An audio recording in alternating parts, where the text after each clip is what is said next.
your sister with Fisher, you've had some incredible experiences overseas. Could you tell us a bit about that?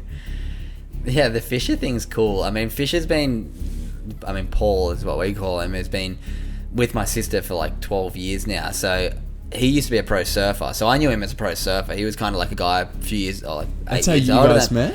I hadn't met him until he started dating my sister, but I knew exactly who he was. He was a huge personality in the surf industry. So we were like, I met him before I saw him with my sister, because he was sponsored by Reef and I was sponsored by Reef at the time, and we're both in Hawaii, and I met him real quickly, and then he's like, I'm surprising your sister and going home next week. And he was like this like loose larrikin surfer, and everyone was like, oh, you wouldn't want him dating your sister. I mean, look at them now, they're the best couple ever. But yeah, it was interesting. So then it went into, he started getting out of his surfing and starting to DJ, and they were living in like a granny flat out the back of my like family friend's house up until like 5 years ago. And then his music just took off, and he went from Cut Snake to Fisher. He released Losing It, and his life changed, and it's been so cool to watch it. I mean, he's never changed as a person. I got to travel over to Europe this year and watch him on tour, which was pretty special. I mean, I went to Malta for 3 days, and then like flew on a private jet to Ibiza, and then flew on a private jet to Paris, and then a private jet to Wales, and a private jet to Manchester.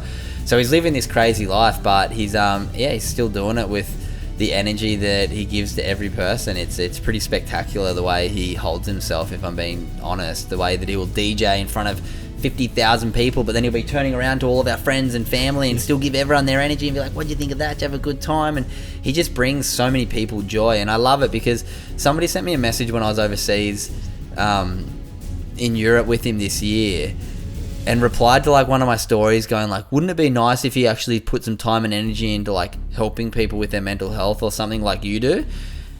And for a second I wanted to bite back and give this person like a word, and I was like, he just doesn't see it. I'm like, he's making millions of people happy. What, like, it's no different to what I'm doing in my own way. Like, you know what I mean? He's doing it his way. Yeah, he's doing it his way. Like, not everyone has to be this person trying to be a squeaky clean profile of this and that. It's like, no, he brings joy because he's exactly himself, and I love that. So I think it's it's been really cool to watch his journey, watch my sister's journey with what she's been going through with infertility and building a huge podcast. And yeah, it's a pretty lucky, weird life that I get to live, that I'm like, not only have this surf and cool career of business building myself, but I've got this like unicorn brother-in-law and sister who are just like living the absolute extremes of fame and wealth in life as well, which is really cool to see.